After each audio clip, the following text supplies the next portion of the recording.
LifeFight with Jermaine Andre is a positive production of RareGem Productions. For previous episodes or to get new episode updates, subscribe to the LifeFight channel hosted on the Inspiration Network of OneRareGem.com. That's OneRaregem.com for the tools you need to take on your life fight. With U.S. Martial Arts Hall of Famer, two-time world champion, five-time U.S. champion, UFC vet, life coach, and author, Jermaine Andre. Visit JermaineAndre.com. What's up, everybody? This is Jermaine Andre. Welcome to Life Fight. And today, I'm not sitting with my co-host, Rebecca Beck. She is not on the scene, and I'm not going to tell you why either. And it's not because she mad at me or anything like that, but you're going to find out. She'll let you know the next time she comes back. But I do have my mini-me, my little trouble, the little thief who stole all my looks, and it looks like she's stealing my brains now. So she's going to be here, and she's going to actually be, throwing some questions and some ideas and some thoughts at me, and it's going to be a lot of fun. This time, as long as she doesn't get herself in any kind of trouble. So, Kaitlyn, say hi to everybody. Kaitlyn Andre. Hi. My 16-year-old daughter. What's up, everybody? Well, as we starting off here, like I said, Kaitlyn and I are going to definitely cover some pretty interesting topics. She is now stepped up to be the attack back teen girl trainer. Anybody knows, you've heard me talk about what I teach her and things like that. And she's been through training. She goes through training, especially through safety and awareness and stuff like that. So we feel it'll be better received if the teen girls, your teen girl, if you listen to me, sees the moves and the techniques done by her instead of me. So you can see how much power a small stature 16-year-old girl can generate, how much speed, and you can see how she can really, really put the smack down on somebody if necessary. And this is the same thing that your teen daughter or niece or granddaughter or sister or whatever she is, that she can do also. So you're going to be seeing a lot of videos coming out, and she's really super excited about it. A lot of personality, in the videos. So, there's going to be a lot of cuts and stuff like that. But before we get going, I'm going to talk about the training that we had at Andre's Academy.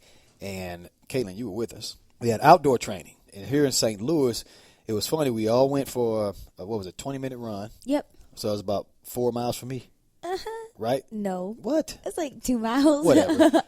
Whatever. You were going. Stop it. 1.5 miles, whatever it was. I had something was in my rock was in my shoe. Mm-hmm. But we did the run. Then afterwards, we all met. We got a big old giant old tennis court that we meet on. With a tennis court, there's no nets or anything. I mean, it's just perfect. Like, I thought about shutting the school down for the summer and that'd be a good idea. We got no rent. We got to pay no bills. Still charge everybody. And we could save all that money. They open up a new school in the winter. And we'd be loaded. The school would be decked out and brand new. You don't like that idea either. No. I got looked at funny, too, by all my students when I said that. They're like, whatever, we're not going to pay you if you don't have school. But so we go into this tennis court, and we get ready to rock and roll. Everybody ready to go. There's Muay Thai trunks everywhere, MMA shorts everywhere. We got 5-year-olds with us, 10-year-olds, 12, 14, teenagers, adults, all the way up to age 50, and everybody's women, men, diva fit, good fellas. We get ready to throw down, and then what happened? It started pouring on us. Sounded like a gunshot. That was thunder. No. Now gunshots.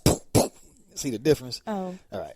So it started pouring on us, and actually, I was going to just tell everybody just to wait it out. Let's stay out, and just start training. And that was the idea. But then my super better, smarter half, Rebecca, saw this. What do you call those things? A pavilion? A pavilion. Yep, thank you. So I told you she's still my brains, too. A pavilion, and said, well, why don't we go up there and train?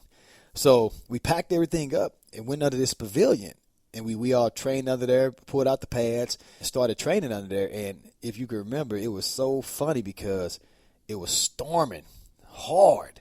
Mm-hmm. I mean, like hard, and it was like the wind was blowing under there, and we were all drenched in sweat at first. It was super cool. Yeah, we were drenched in sweat at first because we did that run. Yep. But then it got cold, and I'm standing there hitting the pads, and I'm freezing to death here. This is pretty cool. Yeah. But it was a really good time. It was a good way of showing, because I wasn't going to stop the training. Mm-mm. I was going to tell everybody, let's just do it. Just take the reign and just shut up about it. But it was too much. I mean, it was coming down in buckets. Yeah. And that might have been crazy. Everybody might have got sick. So it's good that I had Rebecca with me, because she always, sees things I don't see. And when I'm going too hoorah, I guess you could say, she slows me down. Like, okay, Jermaine, this is not the military and everybody's not on a death mission today. Even though you're always on one, you need to stop, before everybody just tells you, hey, buddy, go do it by yourself and leaves. So it was perfect that she was there. She said that, so we got to follow through with the training. And you know what else was really funny? Remember the couple that was sitting there? Yeah. We walked up in there, and there was that was funny. Yeah, they were sitting in the pavilion before we showed up, and we walk in there. We got all these people, we got all these pads and everything, and I put some music on my phone. You couldn't hear it, and we hit the timer, and I'm like, jab, everybody go, and everybody hitting these pads, and this couple just stayed sitting there through the whole storm. And so I'm saying to myself, I'm laughing. I say, haha. I was telling one of the students, he probably told his girlfriend, hey, babe, let's go have a nice, quiet, romantic evening up here at the park. And he had it all planned out and everything. And, then they got caught in the rain, which is even better. Oh, my God, it's rain. Isn't this romantic? And then here we come. Yep. How in the heck can a whole martial arts school decide to drop in for your romantic evening? So I'm joking about this, thinking it's funny. Well, when we get done working out, we pack it up. They start talking to a couple of students, say, hey, what are you doing? And so they start telling what's up, and they got interested in us. And so the students called me over. They're like, hey, Jermaine, Master Chief, come over. They're interested in what's going on. I walk over there, and guess what I see on the table? Like, this dude had a thing of roses. A dozen roses? Yeah, a dozen roses. Thanks again. Yep. A dozen roses. So what I thought was true. Yep. So I started laughing. I tell him, I say, you know what? I was just joking, saying that you brought her up here for a quiet, romantic evening. He's like, that's exactly what I did. And I said, oh, man. And then here we over here sweating. And I know you man, hey, can you guys quiet it down? But then you looking at all these biceps and triceps flying everywhere. And he's like, no.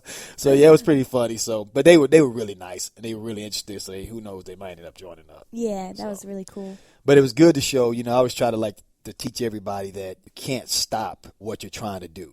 And like I said, it shows that when you got the right kind of team, having me being the vicious pit bull that I am, and having Rebecca, who's more softer, there to balance me out. Yep. Where you got to have that person who is not afraid to disagree with you. Because if everybody's always agreeing, then we all going to say, let's go this way, and you're going to run off a cliff, and everybody going to follow you. But if you got that person that disagrees sometimes, they say, well, wait a minute, why don't we walk and look before you just start running? And you listen to them, respect them, then you walk and say, whoa, we all would have ran off the cliff. And that's kind of where she came in, where she said, why don't we train under that pavilion, Jermaine, instead of right here in the lightning and thunder? Yeah. So it's always good to have. Moving along, I know, Kaitlyn, you said something you wanted to talk about. And I actually, listeners, I showed Kaitlyn, I've been showing her movies that she hasn't seen before. Oh, yeah. Because she gets a 1,000-yard stare every time I ask her if she's seen something like Scarface. What else? What have I shown you so far?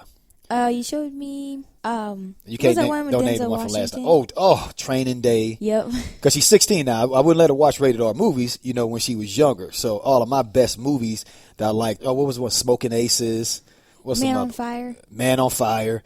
So she's been watching. I've been showing all these good movies, and I showed you Rambo 4. Yep, the fourth one. And she Before really the liked first. it. Yeah, and then I said, have you seen Rambo? And she said no. So she got the 1,000-yard stare for a long time. They amazed. I can't believe you haven't seen this. But after I got off the 1,000-yard stare, then I got Rambo 1, 2, and 3. And just so you know, too, she hasn't seen The Matrix. Nope. I know. See, Bill just almost fell out his chair over there when I said that. So she's got to see The Matrix, and then Terminator. I don't like that movie. What? No. Oh, I never wanted to see that movie. Are you serious? It's weird. But it's Arnold Schwarzenegger. I don't care. Oh, I hear you on that one.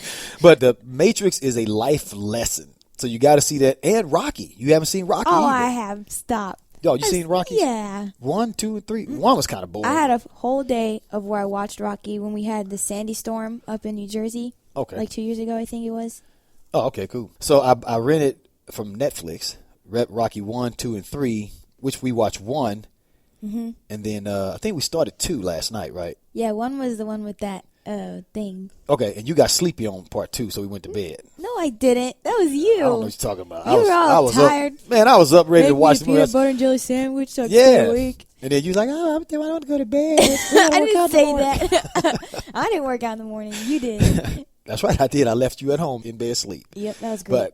But I know you had some things you want to bring up about Rambo, the first one. Mm-hmm. Because one of the things I did, I always told you that back in movies back in those days, they put so much heart into the script. Usually the writers, when they wrote them, there was meaning to it.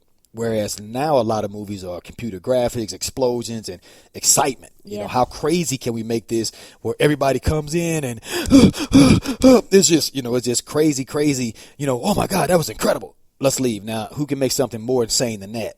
Whereas back in the day, they sucked you in and pulled your emotions. So what were the questions you had about it? Or your thoughts on Rambo? I didn't have a question. I really want to talk about his quote on the last scene when he was like turning himself in. What was it, his colonel or something? Yep. His boss guy was going to turn him in, telling him to turn himself in because they'd kill you if you didn't.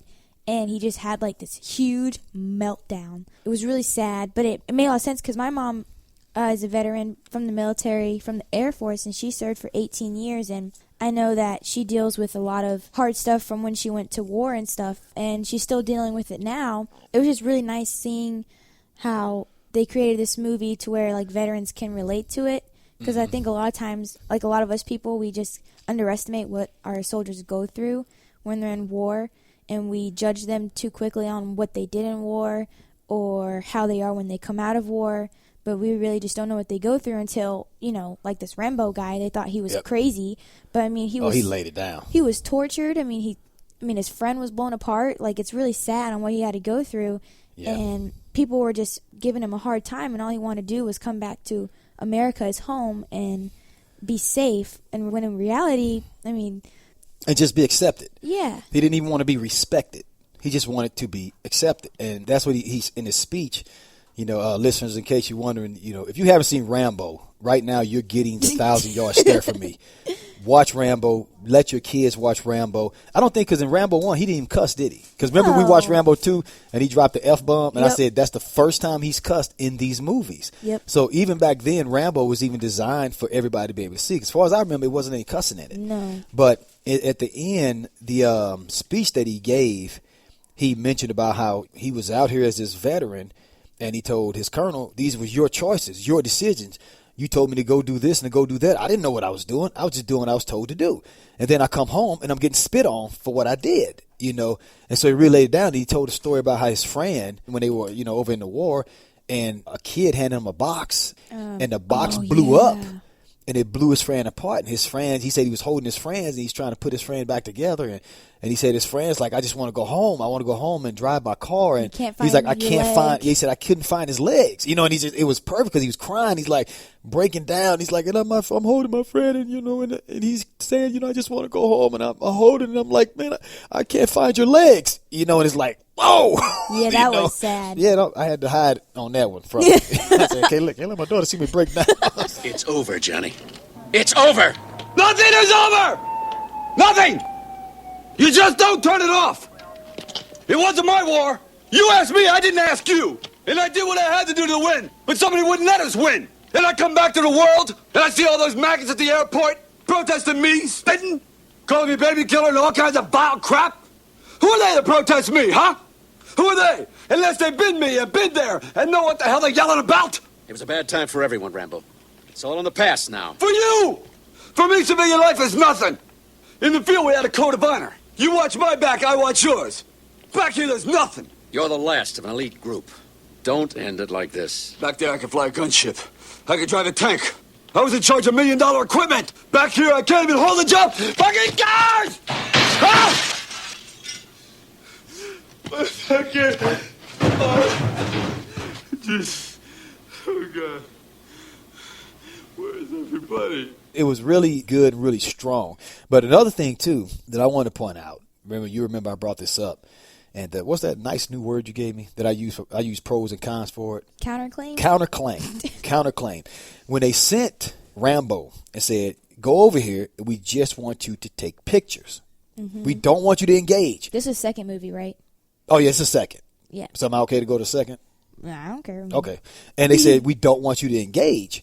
And he went over there and he saw some POWs because he's supposed to go over and take pictures. Prisoners of war. Prisoners of war, yep. And he saw speed and he saved one of them. And so the helicopter came to get him, and the head dude told them to abandon the mission and leave him there with this guy. And so then the colonel and this head guy got in an argument. And, they got in an argument about him taking the pictures, this and that. And the guy mentioned in the movie, he said the Viet Cong was asking America for $4 billion to get our POWs back, or they were going to keep them. And then he said, who do you think is going to go stand on Congress floor and ask to pay these VCs $4 billion? Yeah. And then they stopped the argument there. I don't think they went really any further with it. Yeah. But when he said it, it made sense to me. Even though he was the bad guy, I remember I asked you, I said, what do you think? You think they were wrong for not paying to get our POWs back? Just to still get it from both sides. And then you gave an answer, which was a good answer that I didn't even think of. You remember what your answer was? Okay, so from an American point of view, like our soldiers, like if I was going to get emotional with it, it would be like, yeah, that's horrible. Like, get our soldiers back. They risk their lives for our country and they're getting tortured and all this other stuff. And that's not, I mean, they didn't ask for this kind of life, but they sacrificed themselves for it. So we should at least try and save them. But then from an unemotional point of view, it's logical would be the word you want to use. And unemotional. Yeah. Psychotic. Yeah. Psychotic. That's why psychos are the best run in the country, because they got no emotion. That is very true. No compassion. They just make rational decisions. They can just turn it on and off. Yeah. But from the other point of view, it's probably very smart, because it'll make America kind of look weak in that sense. Like if every time we go to war with somebody and they capture our people, all in like the foreign country, all they have to think is, all we have to do is take their soldiers as prisoners and ask for a ton of money and put their country in debt, and that'll make us look weak. Like every time that happens, what is it called? Yeah, we're negotiating with terrorism. But it's like... Well, it is what it is. Yeah. Like, what is the word called? See, this is my daughter. See how she lost her words? Y'all know how I be doing that all the time. Bill, what is it that we... Okay, well, let's move on from that. Okay, well, that was a good point, though. I never even thought of that could make us look weak if we're always doing that. But what I said to you, I said, who is this? The VC at that moment, Viet Cong, was our enemy. And if we give them $4 billion, what are they going to do with that money? Oh, yeah. They're going to rebuild their army. To fight who? Us. I mean, how much the nuclear warhead cost? So now you're paying them. Of course, we're getting our veterans back, but you're paying them to better their army to come and possibly make an in-country attack. So when he did that, that shows you that there's always two sides to a story, and depending on the side that you pull. And then something else I have to add to that. My dream was always, since I was 16, to be a Marine. I always wanted to go to the Marine Corps. And then I ran into some serious, pitfalls that stopped that. But the main reason, even when I was 16, that I wanted to go to Marine Corps was I honestly wanted to die for my country. I don't know what was in my head, but at that age, I said, I'm that guy. When they say nobody's coming back alive, I'm going to say, I'm going. And I was going to see if I could beat that. But if I died for my country, I felt worthy. I felt that my life was worth some kind of value. And I think I was a true bred soldier. Like somebody told me before, Jermaine, Ron Smith said, you were born during the wrong time period. You should have been born back in the days putting the axe in people's face on the battlefield, right next to me. So I think I have an old soul that's just a warrior soul. And some people are nurturers, some people are protectors. And I'm a protector who's willing to put myself out there like that, just like I did with our bodyguard. But the one thing a lot of soldiers have to remember is a soldier's job is to die. That's your job, to go serve and to be willing and ready to die. If there's for 1 second that you're thinking that I'm not going to die or I may not die, then you're thinking wrong.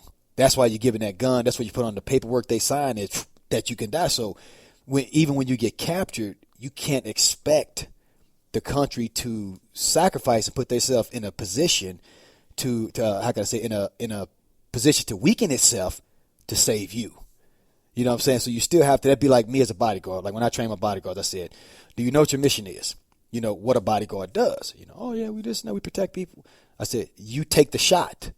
That's what a bodyguard does. Just like if Obama's walking and somebody starts shooting at him, what do you see his bodyguards do? They start jumping and covering him. You'll see guys jump to try to take the bullet. That's your job, to take the bullet. So don't get a job as a bodyguard. And then when people start open firing, start trying to hide and save yourself.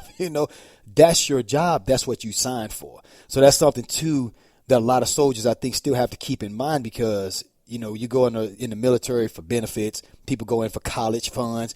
People go in for a paycheck and all these reasons, and they forget that you are a soldier. And a soldier's job is to march and die. There are people who are playing chess with your body. Here's the field, sir. All right, they've got 500 soldiers there. The first 200 we send in are dead. Who are we sending? We need to send this branch. Let's send the Marines. Well, let's send this and then send in the tanks behind that, and then it's too many of them. Send in the planes and drop a bomb and just get rid of all of them before take over, Louisiana. You know what I'm saying? And then we're screwed. So as a soldier, you have to be willing. And I like that in American Sniper, where at the end they were surrounded, and they told them, they said, wipe us. And they were like, well, you're still in there. They said, I don't care. Wipe us. You got to get these guys, even if it means getting us. They didn't say, well, wait a minute, hold up, we're still here. Don't drop the bomb, man. Okay, so then let them expand and eventually over us. So I think you get a lot of what you call counterclaims, with that. So enough on the Rambo thing. Yay. I really want to talk about that. I know you did. So let's keep moving along, and let's talk about some attack back stuff from a teen girl's perspective. And I'm going to let you pick the subject. Why drink some coffee? You drink coffee, Dad? What? No, I was just saying that for my show, so I can be socially accepted. For people who drink coffee, it's green tea in there. Mm-hmm. Okay. Remember I told you it's okay to lie sometimes? Yes, I drink coffee, Kaitlyn. Okay, so Dad, what is attack back? Dun dun dun. What is attack back? Yeah, you gotta tell me what it is, and then we talk about the rest. Okay. So you want the philosophy behind the name. Yes. The power. Yes. Okay, well, I don't think I've ever even told that. What? Actually, the name Attack Back was, I did tell this, but I guess I'll tell you. It was created because of people being attacked, and everyone's afraid to fight back. And most people who get kidnapped, who get harmed, who get hurt, if they would attack back aggressively, not like you think self-defense, even self-defense sounds soft to me. Just a little bit. Defend yourself. Oh, yeah, self-defense. You know what I'm saying? Yeah. But attack back, that's what I'm trying to say. Dude, you got to attack this fool back. When he attacks you, you rip him apart. Attack back. Don't just defend or hit back. Don't be soft. Attack back. So that's where the name comes. They help you out. Get it, Dad. You sure? Because I can tell you some more about it. It's great. That's the whole idea, is to get in everybody's mind as they're learning this self-defense idea. The first thing of it is the name. You have to be willing to attack back. Okay. Can we stop with that? Okay, so, and then attack back, the levels of attack back is preparedness, awareness, and self-defense. Okay, you have to be prepared. You got to prepare yourself for what can happen. You have to be aware, looking around, of what could potentially happen. Then you have to be ready to defend at all times. You can never be afraid to defend. So, there. Okay. What other questions you got besides that one? Okay. And if I drink coffee. I know there's different, not just attacking back, let's say physically. It could be attacking back mentally. Yes. Teen girls, you come into contact with people who want to hurt you, of course, or, something like that. But then you come in contact with what is reality versus fantasy, for what's unrealistic for teenage girls, as in how they view themselves and their confidence level and what's pretty or perfect to them, and whether or not it's realistic or a fantasy. Are you comparing what you see on TV, magazines? Yeah, all that, social media. Oh, and you're talking about more so girls, teenage girls trying to live up to an image and be accepted by what they think is the norm. Yep. Because it's put out there. Such as a model on a magazine or something like that. Well, the first thing everybody's got to know is nobody can be like somebody else. Everybody is who you are, and you have to just get out there and do the best at becoming the best at what you have to work with. It's like I said, like I told you before, we all are issued a vehicle, which is our body and our mind, and it can grow and it can shrink. It can do things or it can do nothing, depending on what we do with it, but it can't do what everybody else can. So when, teen girls, if they're looking at, like you say, looking at these magazines, Cosmopolitan, Vanity, whatever it is, I don't even know the names of them nowadays, and saying, I want to be like that, the first thing, most of that stuff is photoshopped. Most of it, if not all of it. We deal with that at the school all the time. I deal with that with our clients, because we don't try to be honest. We are 100% honest, and our pictures can't fare against the pictures that all of these big name gyms put out, because everything is airbrushed and photoshopped. That's not what their biceps and triceps look like. Right. It's bull crap. Somebody drew that. But then people will see that picture. Oh my God, I want to look like that.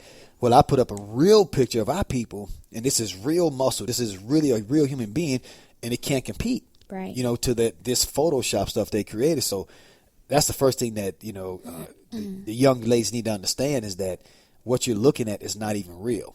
You meet that person, you probably know who they are because they don't look like that. They don't look anything like that. So you definitely got. So I say that covers that.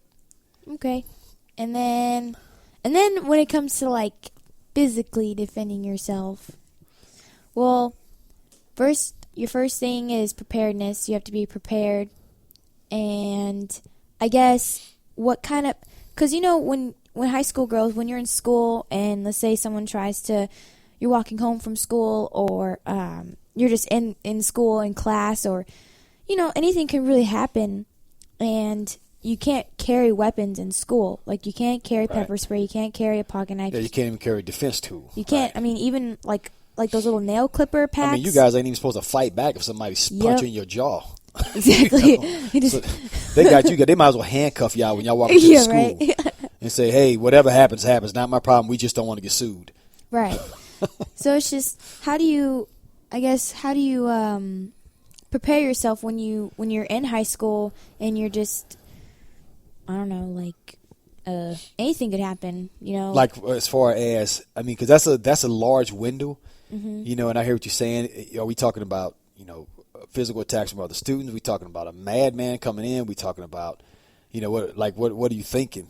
We could talk about getting attacked from other students. Like I know there's a lot of fist fights at my school, and like a lot of people, like the person will be like, "Oh man, I don't want to fight you," and then the other person will be like, "Well, I want to fight you," and the other person will harass that person who doesn't want to fight. So it's just like I can't threaten them with a knife or something, or I can't fight. If I fight back, I get expelled or suspended. So it's just how do you really deal with that? And I know that's a hard one.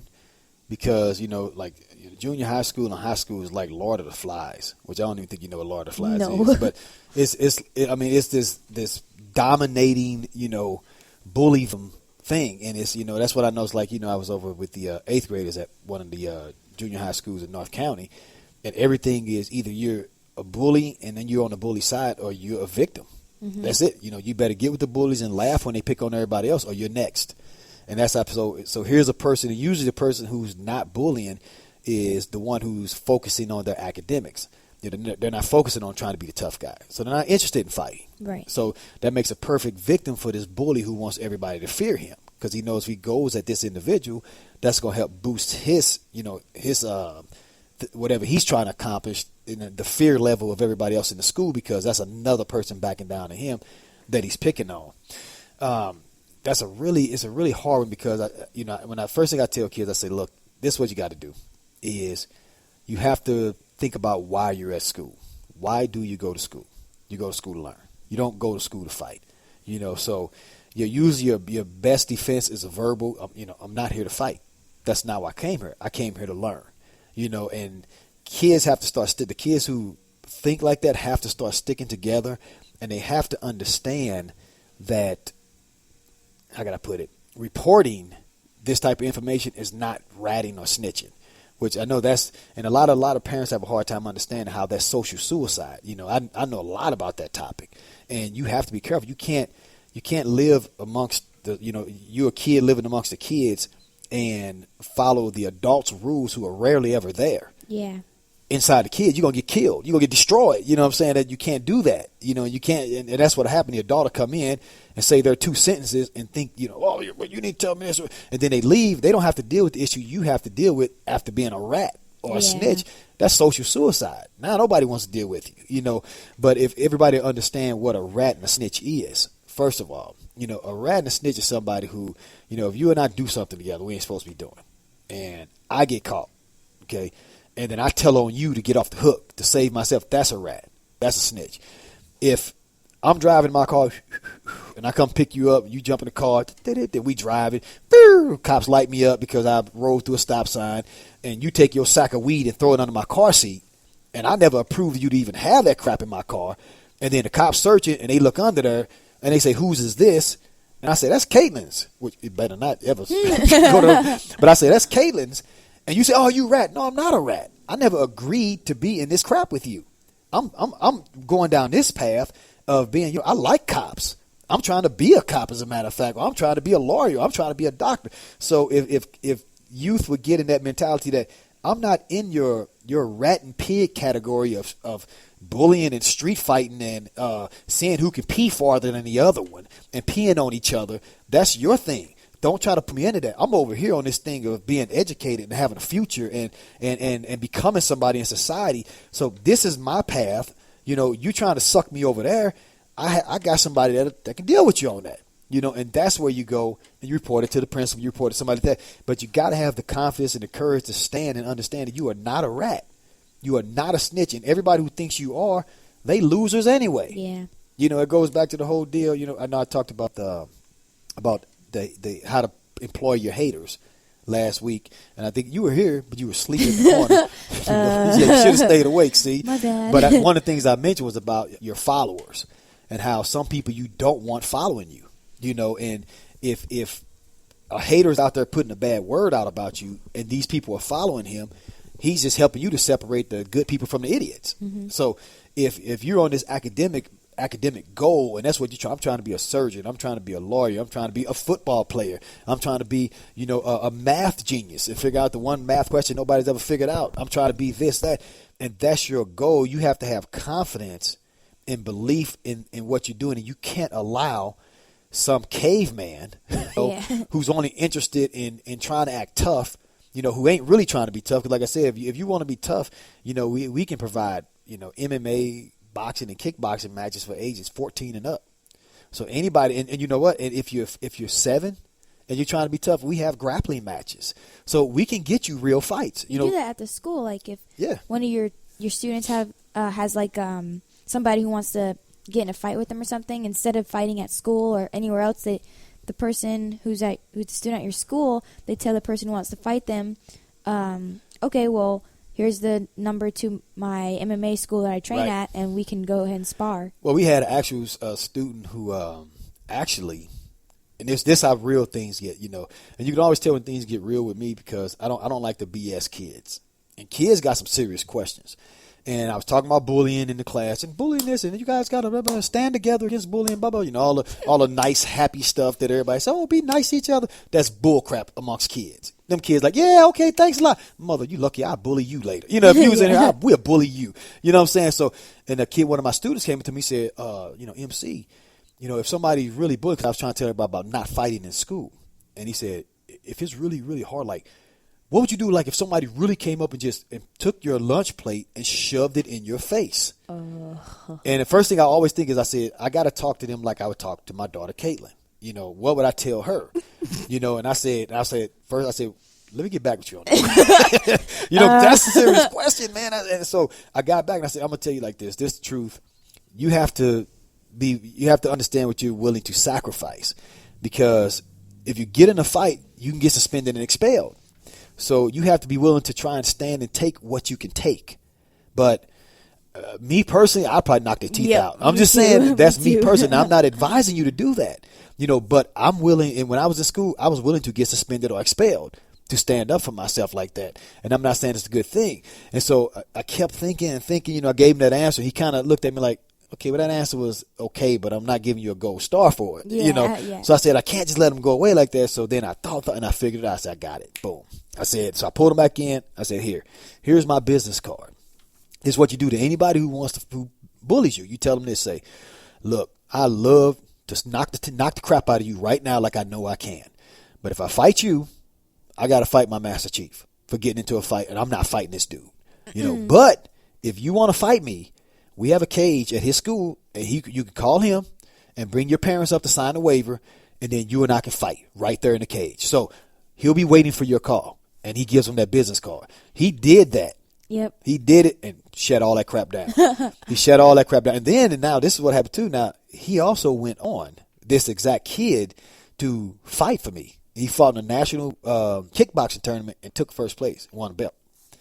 So one of the guys went, we can't say his name. It's cool looking at me about, where was that? No. I was not understanding. So the guy who Wait, can you just re-say that? Yeah, my Your student. student. Yeah, Okay. he kept training. Now, this was a kid who was getting picked on and bullied Right. ever since he's about in the 4th grade. Picked on and bullied bad, and bullied by groups of kids. They were starting to grow against him. But he actually went on to become the national kickboxing champion under me. Oh. Yeah, when he was, I think he's 19 now. That's how strong he became. So can you Okay. imagine what he would have done to this clown? You know? Yep. But his training, he stuck with the program. He stayed dedicated. He stayed committed, and he stayed calm. Yeah. Because if he had knocked this guy out in school, like the guy deserved to get knocked out, I mean, he'd got suspended, expelled. His dad probably would have took him out of martial arts. They would have used that against him. Oh, that's true. Oh, you're trained in martial arts. Oh, we want to sue you. And all, who knows where that could have went.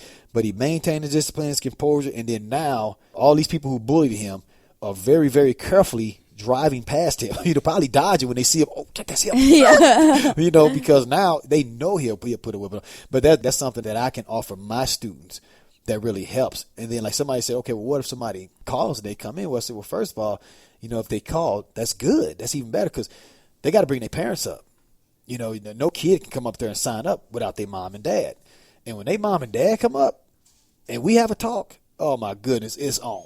So you know what your kid doing? Oh, yeah. So, and then I still will sign them up. And when they go through just the training, because before you can spar, you got to train for an hour and a half. And ain't no kid out there that's going to make it through that. Only kind of kid that can make it through that type of training is a serious, fighter or a serious athlete. I'm talking like a football star, a soccer star, and they usually don't get into stuff like that. They not running around just bullying people. So I got to help y'all know we kind of went everywhere with that one. Gosh, I can't remember what my question was, but I think we're okay. I'm being prepared. That's where it goes. Let me go way back to the answer. The answer is you have to understand that, man, wow, we got a long ways away from that. Yeah, you have to understand that you are there for your academics. I'm not here to play in your little caveman rats and pigs game. Like that's one thing I tell even students now. I got a girl who trains with me, and her family would get her in street fights, and she's a sweetheart. Like she don't want to do it, but your family, they go out and say, my sister will kick your butt, and then now she got to show up and bang, because she was a good fighter. And I told her, I said, this is what you have to do. You have to say this. Look, rats and pigs fight in the street. People of royalty fight in the cage in the ring. That's where I am now. So I can't fight your rat and pig fights anymore. And she was like, oh, that's awesome. And she told him, and that shut all that down. So it's the same thing. You guys have to be proud that you're going to school to learn, that this is superior to being ranked amongst the cavemen and the pigs. And dude, hey, I understand you want to do that, but I'm not into that. Please go do that with the people who are. And by the way, since you want to fight so bad, this is something you could do even if you're not a martial arts student. Find a martial arts school in your area. Like, let's say I'm a kid and I'm just trying to learn and some bully picking on me. I'm going to pick up the phone book, look through, or Google, whatever y'all do, and find mixed martial arts school, boxing school. I'm going to say, hey, I got somebody that think they tough. Can I give them your phone number? They going to say, sure. And then I'll go to him and say, hey, by the way, I'm just going to let you know, I know you always want to fight. I know this coach down at the boxing gym. He's a friend of mine. And I can get you in there and get you some real fights against people who want to fight. You want me to hook you up? Guess what? That person ain't going to ever want to talk to you again. That bully going to be dodging you because hey, did you call him? Hey, I checked. He said he hadn't heard from you yet. You want to fight, right? No, I'm not trying to fight. I'm trying to beat this dude in math and the spelling. Yep. I'm telling you, this 5-letter word is kicking the crap out of me. You know what I'm saying? You know how to spell his word? Maybe you can help me out. But I'll let him know. He just told me to ask if he said he's looking for you. You didn't show up yet. Because he can get you some fights against some real serious tough guys. And I told him, I said, man, this dude I know is tough. He gonna whoop y'all butt. So they waiting. He gonna dodge every corner he can to stay away from you. Punk him out. So that's the way to get him. All right, what else you got? While I drink this water. Oh yeah, okay. So here's this one movie. It has Halle Berry in it. It's called The Call. Wait a minute, I have not seen that yet. You haven't seen it? Oh, there goes the 1,000-mile stare. I tried to get you to see, and you were like, "It's rated R. You can't watch it." And I was I already watched it. I already watched it. Okay, just because you did something you ain't supposed to be doing, I'm just gonna sit there and let you keep doing it. Yes. Okay. Well, Halle Berry, she plays like a 911. I don't know what operator. Operator, yeah. Okay, so first of all, I like to say, ain't Halle Berry just great? Someone told me I look like her. Oh. But, I mean, I don't, but it kind of... Well, I mean, I think you're smashing Halle Berry, but... No, I don't. Halle Berry is just awesome. She's amazing. Yep. Man, Dad, if you ever, get really famous, first person I meet... Hold on, so what do you mean if I get really famous? Well, I don't know. I am really famous. Super duper, where you can talk to Halle Berry and me and her become best friends. I can call her right now if I wanted to. Okay, go ahead. I don't want to. Oh. Okay, anyways, one of the girls, she's like probably my age, and there's this man who's been watching her. He has like this record of, he's kind of like a serial killer, and he takes little blonde girls, mainly because of his past, and he takes them and abducts them, does all this bad stuff to them. Well, she's a blonde little girl, and she's at the mall with her friend, and they're just chilling. Are you going to tell me the whole movie? Oh, no, I probably shouldn't. Okay, I'm just going to get just to the don't tell me point. the end at least. Wait, the whole... Oh, well, I'm not going to tell you the whole movie. Okay, anyways, let me get to the point. Okay. He abducts her, but what was really weird that he did is he's been watching her for a while. Like, he would just be hiding behind some place, and he'd follow her, and he'd be watching her. And then she parked her car in the garage parking area, and he staged this, like, scene where he backed out and accidentally almost hit her, but in reality he was trying to what he was trying to do. Right. Anyways, she dropped her phone and she's like, "Oh my gosh, are you crazy?" And he gets out of the car and he's like, I'm so sorry, are you okay?" And she turns around and bends down to pick up her phone, and he gets out this cloth that has like this stuff on it to make you fall asleep. Chlorophyll. Yes. He gets out the cloth. Yep. And he puts it around her mouth, right. And she passes out. And so he abducts her, puts her in her trunk and stuff like that. And it's just like being a teenage girl at the mall or maybe at Walmart or something. I don't know, at soccer practice, late at night. I mean, I would have never known. Like, if someone did that to me, I probably would have picked up my phone and all of a sudden, out of nowhere, you abduct me. And I'm like, I can't do anything because, first of all, I'm knocked out because of the chlorophyll or whatever. Right. So it's just like how to be aware of if you're at the mall sitting with your friend and that man is watching you, how to quickly scan an area to know if, someone might be following you or something strange or off. Well, the first one, how old was this girl in the movie? She was probably like 17. She could drive. Okay. Just like I tell you, as a teenage girl, age 13 to probably 23, 24, you are an immediate target, by human trafficking and people like that. So when you step out, it's almost like you have to think of yourself like you're a felon and the police are looking for you, right. In regards to some of these sick people out there. And not just men, because now, I remember it used to be a point where the word was look for a woman to help you. But now women are in on it. That's true. Now women are in on helping to kidnap girls, and then they kidnap boys too, little boys. Oh, yep. We're doing a big research investigation on human trafficking. We're going to get into that. So getting back to what you said, the most important thing ever with a stranger that I teach, the first thing I teach you in self-defense is distance. You don't let anybody get close to you, ever. I don't care who, what, when, especially in a dark area. First, let's back up to preparedness. If you're a teenage girl and you are going onto the streets alone, you are a target, okay? So, number one, you should be self-defense trained. You should know your stuff. 2, you should be carrying some kind of self-defense too, whether it's pepper spray, a Kubotan, a knife, a pocket knife, something that you can defend yourself with. So that's preparedness. Before you walk out the door, you load it down and ready. Awareness, you're in this parking structure, I don't care if somebody hit your car, whatever it is, 20 feet, man. They do not need to get close to you. Don't let them get near you. Don't let them get close to you. And whenever you're parking, remember when we went to the studio the other day, we went to that parking, it was pitch black down there. Weird. Man, you don't know. I was so loaded up and ready to just start. I mean, like an old lady with a grocery cart is lucky she didn't walk past me. She would have got tore up, boy, because it was pitch black down there. Yeah, so it was weird. As a teen girl or a woman alone, I wouldn't even park down there. It was just too dark. Yeah. Go park somewhere else. Then the main thing is, make sure somebody knows where you're going. This teen girl, wherever she was going, she should have made sure somebody knew where she was going.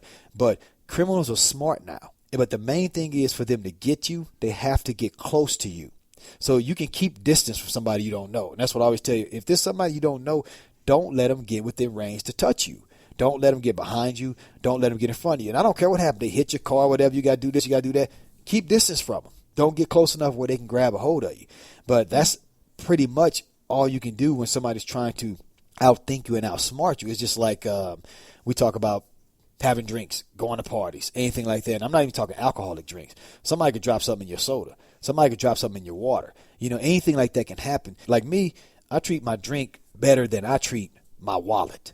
People don't just take their wallet and sit it on the table and then turn around and talk to someone. And listeners, you can't see me, but I'm like turning my back to Kaitlyn. And I'm talking to somebody else over here and then turn back around and pick their wallet up and put it back in their pocket. That wallet stays with them. So my drink stays in my hand. It's this way in front of me at all times. You have to do that because you never know what's going to happen. That's the same thing with awareness. And you park that vehicle somewhere and you see somebody weird or something strange around that vehicle, Yep. You stay away from it. Go get security or something like that. So you said the guy hit her? No, she. I know I cut she you off because I didn't was- want to hear too much of the movie, but No, she. I know I cut she you off because I didn't was- want to hear too much of the movie. But She was talking to her mom, and she's like, "Yeah, mom, I'm on my way home. It's okay." And then she just, you know how you walk behind cars, all right, this is her first mistake. She was in the parking lot on her phone. yeah, in the garage. Okay, area. well, and you can see Bill shaking his head over there. You know, he know she shouldn't have been on that. Where's the phone?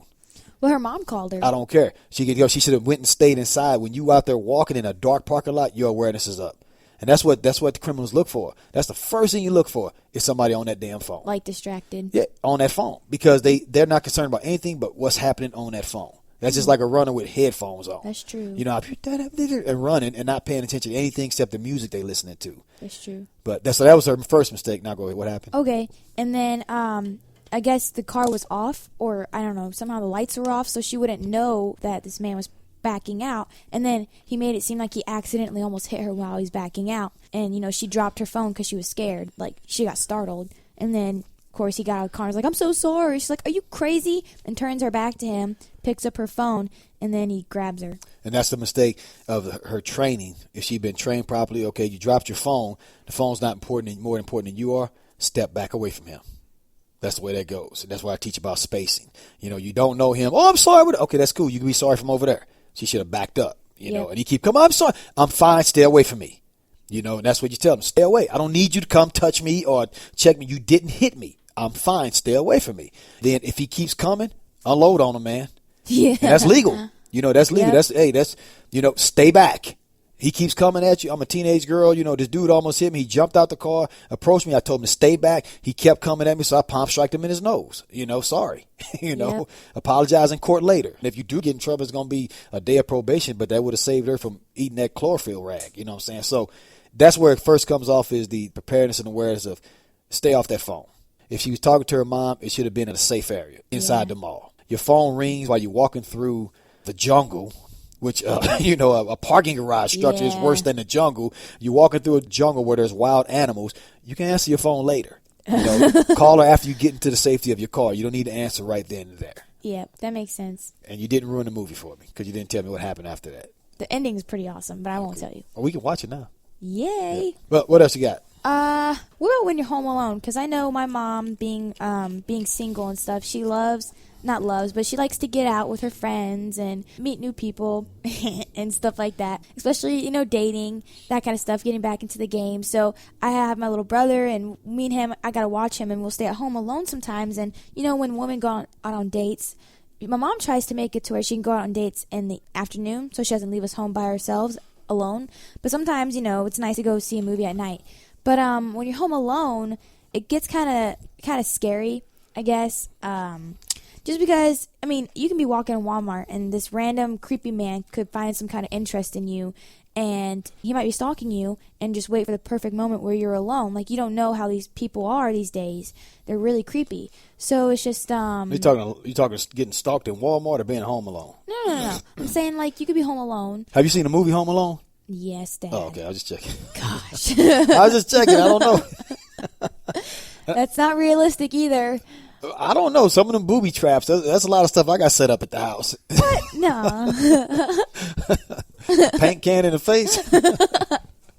Well, the most important thing, especially with teen girls on being home alone, is don't announce it on Facebook. Mm-hmm. That's the first thing that I see on social. Oh, my goodness, you would not believe how much I look up and see. I'm at home by myself, bored. Somebody talk to me. You know, Yeah. Really? You know, anybody want to come by? Yeah, there's a lot of people that want to come by. So that's the first thing. You don't announce it. You don't let people know when you're home alone. Lock the house. Make sure everything's secure. And I know one of the good things with you got tons of dogs. You know, dogs. I love animals. You know, dogs will defend you. And even if they don't make the fact of defending you, they buy time for you. That's why I say the main thing you got to think about a dog, because a lot of people, oh, my dog's going to do this and do that, and then something happened, the dog don't attack because the dog got afraid himself. But the dog will bark. They will hear things before you hear it. They will respond. So when your dogs respond, and read them, and just make sure you got, weapons ready to go. And if anybody comes in, you home alone, a teen girl, somebody come in your house, you put it on them.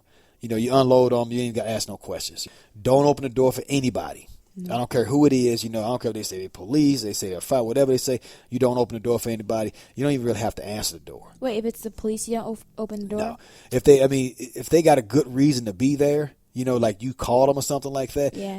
I just did a piece on a home invasion that happened. I know you listened to it, didn't you? Of course. Whatever, you didn't listen to it. A piece on home invasion because these guys were posing as police officers and they got into somebody's house. Mm-hmm. And I said, you don't have to open the door for the cops. You don't have to. And if they're coming to raid your house because they think it's a drug cartel, they're going to kick the door in. They're going to have a SWAT team. There's going to be lights everywhere. Yeah. So somebody knock on your door. Yeah, we're the police. You say, okay, well, I'm calling 911 right now, so I'm going to check. And as soon as they let me know that they sent some officers here, I'll open the door. Right. Until then, you guys have a good time waiting out there. And that's even if you answer the door. Mm-hmm. Usually, I don't even answer the door and dial 911. If you think it's cops knocking on the door, dial 911. If you don't see cars sitting out there with lights flashing, then it's not that big an emergency. Yeah. But that's the main thing is making sure the place is locked. Don't let people know that you're home alone. Always keep a phone near you so you can call if you do have an emergency or something happen. And then make sure you got what you need in case somebody does try to break in where you can do what you need to do. Then having a good hiding spot. So if somebody does break in, take your weapon with you, take the phone with you, dial 911, wait in that spot. And if they come to that spot, as soon as the closet door open or whatever, you start unloading on them. Sometimes I sit down and I think about it because, like, when I worry about my brother sometimes, and like if someone were to try and attack us while we're home alone, I mean, the first thing I'm worried about is my little brother. Like, he's cuter than I am in every kind of way, so it's just like I don't really know what they would do to him. So I try and think about what I would do. Would I hide and wait for the person to break in and tell Evan, like, go hide in my closet or go hide somewhere else, and then wait for that person to come in and maybe stand by the door with a knife or something and then attack them? Well, now you're getting real strategic. Oh. And there's nothing wrong with that, but that's more in the planning area of saying, okay, well, is he going to be able to keep quiet? Maybe I'll put him in the closet over there, and then I'll hide over here quietly, and then when they hear him make noise, they're going to go there. Now their back's to me, so now I'm going to unload them while they back's to me. So, no, you think it right. I feel like that'd be a good idea. Yeah, you got to plan off what you think. Like you say, having a little brother who he might be making noise. He might not be able to keep quiet. Then it might be good to use him to ambush. He'll be super scared. That's what you call causing an ambush. Hey, you hide over here and be quiet. You know he's not going to keep quiet. And then they're going to come in and hear the noise and go to him. Now they're back to you. Now it's time to go to work, instead of you hiding with him and him making noise and them opening the door and both of y'all right there in front of him. Also think of booby traps, too. And remember, booby traps don't have to be something that's going to rip somebody's head off. Booby traps can be something that takes somebody's balance away. I've got all kinds of ideas and thoughts for that. Like slippery stuff, taking baby oil, having a thing of baby oil, and they come in and squirt the kitchen floor real fast. They're gonna come in, bust their butt. Then you go to work with the baseball bat. I know one of the things I remember I taught you was cayenne pepper powder. Stuff right there. Just having a handful of that, and you in the closet in your hand. They open that door, right in their eyes. You ain't got to do nothing else. Now you can run out or take the baseball bat to them, whatever you want to do. So do that. I have a lot of good strategies like that. Like I say, booby traps don't always have to be something that's stabbing somebody in their heart. It could be something that's just working things against them, getting them hurt. A hot pot of boiling water thrown on somebody's face. Just all those kinds of stuff like that. So, but that's the first rule. Not letting people know that you're home alone. Keeping everything locked up, not answering the door. If something strange and weird is happening, having a phone immediately by you so you can immediately dial 911. Don't be afraid to dial 911. The operators and the police want you to call if you think something is wrong. They don't want you to wait till after something's wrong. They want you to call beforehand. And they'll send a patrol car by there. You hear something in the bushes, you think you heard something. Yep. The dog's perking up. They do that. Hey, this is I'm sitting at home alone, and I think I heard somebody creeping around my house. We're on it. That's what they want to do. They cops out there, little Jermaine Andres wanting to get in some crap. Hey, we think we got a problem. They want to hit them lights, drive over, and they, oh man, now you just scared this dude out the neighborhood if it was something that's wrong. So you might have saved somebody else too. That was good. Last one. So in my school, a little bit before school ended, supposedly this person came to school with a gun. And there was a bomb threat. I mean, I guess everybody in school knew about it. Like, all the kids were informed, and the school went into lockdown. But what was so weird is that all the kids were leaving school. So, like, when there's a gun threat, the school goes into lockdown. When you say lockdown, did they pull everybody out of the school? No, like, all the kids stay in that classroom. If there's a bomb threat? Mm-hmm. I know for a gun threat, they keep you in your classroom. Well, I don't want to the door.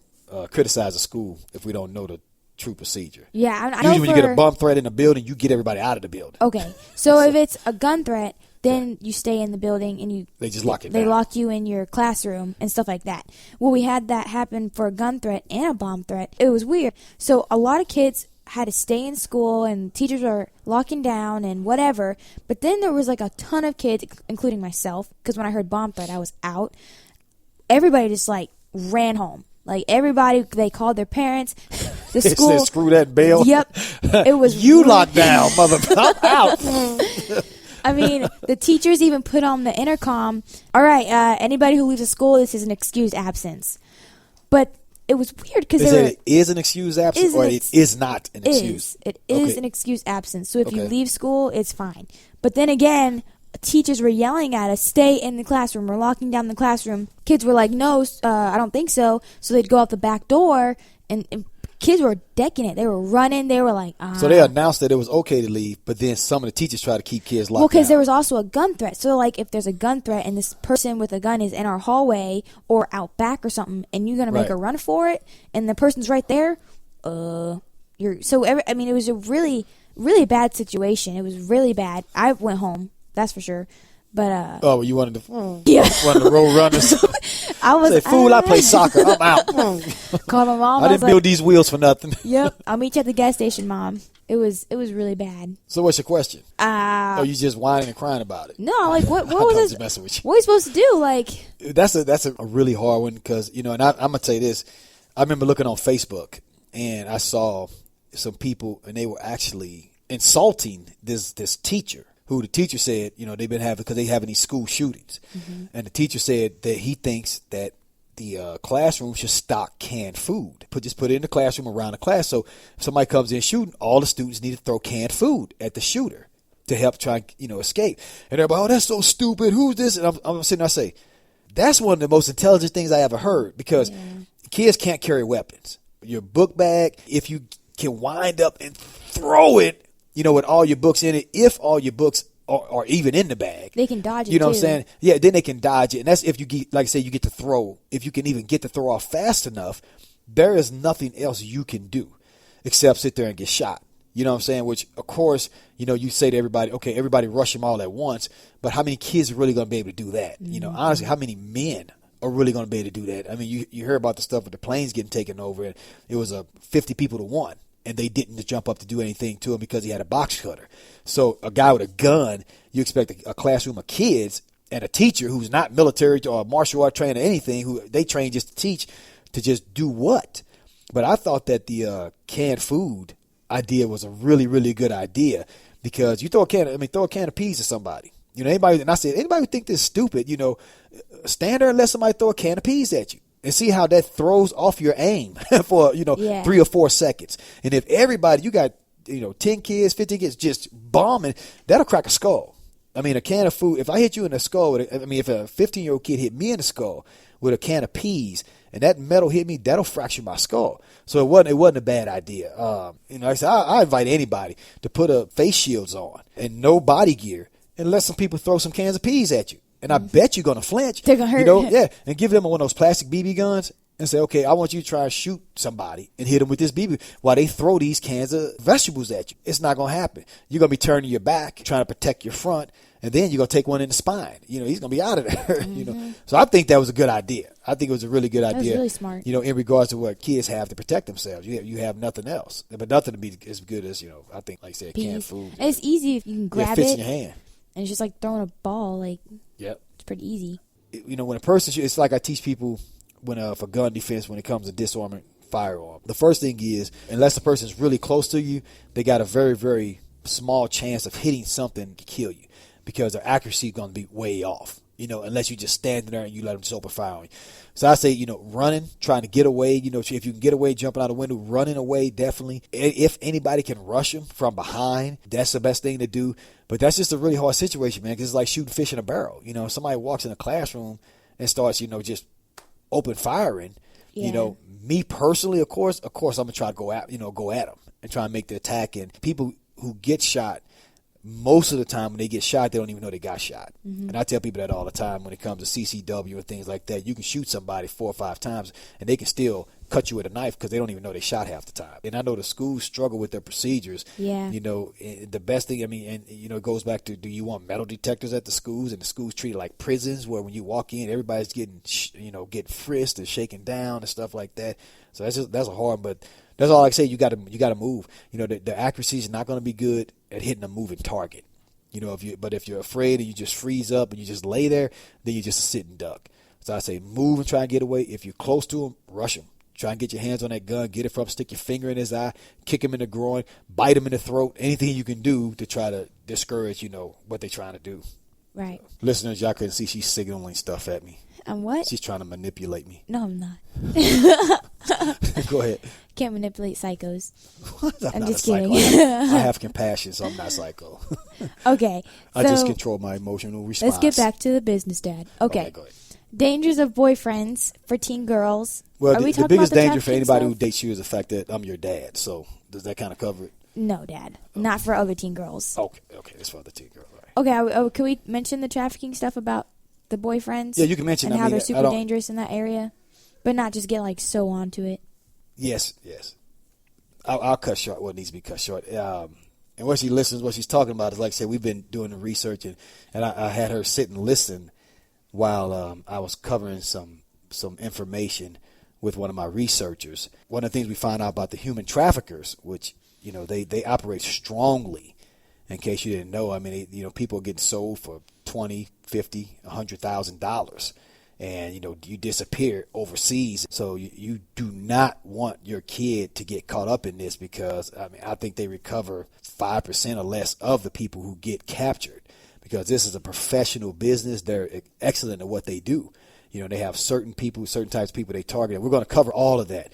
But what was amazing was when I was dealing with my research, because what I'm planning on doing is coming up with defense tactics that you can use and what to look out for, so this doesn't happen to, you or your kid or anything like that. But one of the most amazing things was my researcher told me that one of the tactics they use is they're actually boyfriends. And they'll meet the family. They got a fake identity, a fake home, and they'll be working 5 or 6 girls at the same time. Because that's when they get them, that's $50,000 each. So a good 30-day work of meeting mom and dad, sit down to dinner, having a apartment rented or whatever it is, and having a fake family that plays the whole role with them. He's getting ready to pull in $5,000. Yeah. So this is how they operate. So playing a role as a boyfriend, that's pretty strong. Yeah. That's pretty scary. And I haven't came up with the I still got to really sit back, and I'm even have to talk to some of my superiors on what kind of things to look for, because that's a hard one. Yeah, they're not going to come in with a lot of emotion, which we mean, like, I tell you to watch out for an abusive boyfriend. So a potentially abusive boyfriend, watch out for anger, the way he responds, watch out for bossiness, watch out for, grabbing and pushing, things like that. Watch out for him not understanding no and moving forward too fast, to watch out for that. But somebody who's playing the role, now you're dealing with a Eddie Haskell, which you don't know what Eddie Haskell is, do you? Of course not. That's from Leave It to Beaver. You heard Bill laugh. He knows what Eddie Haskell is. Eddie Haskell was the guy who played hello, Mr. and Mrs. Beaver. Well, it's awesome to see you today. I'm having a great time. You have an awesome day. And then when they leave, hey, you little knucklehead, and he was a jerk. Oh, okay. So we call that the Eddie Haskell. But having somebody who's playing that Eddie Haskell, which, I just showed you a movie that had somebody like that with Mark Wahlberg. Oh, yeah. What's the name of that movie? I don't remember, but it has Reese Witherspoon in it. Fear. The movie Fear. Check out the movie Fear. That's a good example of what we're talking about when you have somebody who's playing that role. Yep. But you see the dad was paying attention. He saw him doing little things that show, because the personality still came out. But as far as somebody who's participating in this human trafficking thing, they're not emotionally involved. You know what I'm saying? This is their job. So they've got an expert protocol that they follow of how to behave and how to suck you in and how to probably get you to sneak out one night without your parents' permission, and then you disappear. And he knew nothing about it. And now he's gone. It's a fake identity. Everybody's vanished. So I'm really going to research that one. Yeah. But just know that your boyfriends, everybody you bring is getting fingerprinted, spit swabbed, everything. Retina scan, everything. And I'm going to take their ear and put it in a box so you don't get this back. No, I'm just kidding. But the main thing, dangers as far as just even dangers of boyfriends, like I said, you have to watch out for abuse. And one of the main concerns that you girls as teen girls have to watch out for nowadays, and I was even talking to Rebecca about this the other day, is that I think there's become a lot of confusion on the place of a man and a woman in society, in American society, the place of the female and the male. She has a nephew, and we go hang out at her parents' house, and she got this nephew and his niece, and the niece a little roughhouser. She likes to throw down, and so she'll jump on the nephew and grab around the neck, and she wants to play rough. And he threw her down one time, boom, playing. Just us playing. And they told her, hey, don't do that. She's a girl. don't treat her like that. Okay. And so right. Which, that's what I was taught when I was a kid. You don't roughhouse with girls. Girl, you got a skirt on. First of all, a girl ain't supposed to be running around jumping on the dudes and playing in the mud. You got a skirt on. Don't act like that. You can't act like that. You can't be playing with the guys like that. And so, but the next day he went to football practice and there was a girl on the other team. And he was told to hit her and tackle her. So he's like, wait a minute. Am I supposed to hit girls or not? Yeah. So I think there's a lot of confusion even with teens now on if a girl hits me, do I smack the crap out of her or not? Is this human equality mean that you're also equal in this area? Am I supposed to hold the door for you? Am I supposed to, or girl, come on, get in the car? It's turned into that kind of confusion. So I think that it's really difficult for teen girls and even teen boys to know the difference of how they're even supposed to treat a lady. Because now treating a lady can be unacceptable. Treating a lady like a lady can be considered unacceptable, by some who feel that, I don't want to be treated that way. But you have to watch out bossiness. You have to watch out for especially grabs and things like that, and abuse and stuff like that if for dealing with teen boyfriends nowadays. But we're definitely going to cover that about, watching out for this human trafficking thing because that's a big one. Yeah, that's a pretty heavy one there. As I get more information, more research, I'm going to come up with some defense tactics for that one. Sounds good. All right. Well, you got anything else that you want to talk to everybody about? I've been waiting for this all day, Dad. Was that this podcast? No. Are you going to even listen to it? No. Not that good. It's better. I want to bust you out on this jelly donut. What jelly donut? What jelly donut? Mm-hmm. What are you talking about? What am I talking about? What was it, Friday? You pop out of nowhere. I'm trying to do my work here, and you distract me. And your head pokes out of your office, and you got this huge jelly donut Bill, in your hand. Turn her off. You know what? I got editing anyway, so you say what you want to say. I'm going to edit that out. And you devour it. You're like, oh, no, I threw it away. And I look in the trash can because I clean the trash, of course. And I didn't see no jelly donut. Well, I saw jelly donut marks on your mouth. Whatever. That's all I saw. Okay. So I had one jelly donut Friday and a milk. But this is the thing. All right, this is Dad. Well, you know what? But this is what's funny. I was like tired. I was down, and I was even a little depressed. And I ate that jelly donut. And remember, you said you're gonna get a sugar rush, and then you're gonna crash. And you remember how good I was feeling? Something like that. More like this. But remember how good I was feeling? I was like, yeah. But that's something that people have to understand too. Like when you're into fitness and you're into your health, it's okay to have fun and take a little break every now and again. Because that jelly donut actually revived me, because you got to remember, I told you, eating is a antidepressant also. Mm-hmm. And people use that. And I was really just like drained and down and out, man. And I was really dreaming of a jelly donut. Really? Yeah. You had a dream?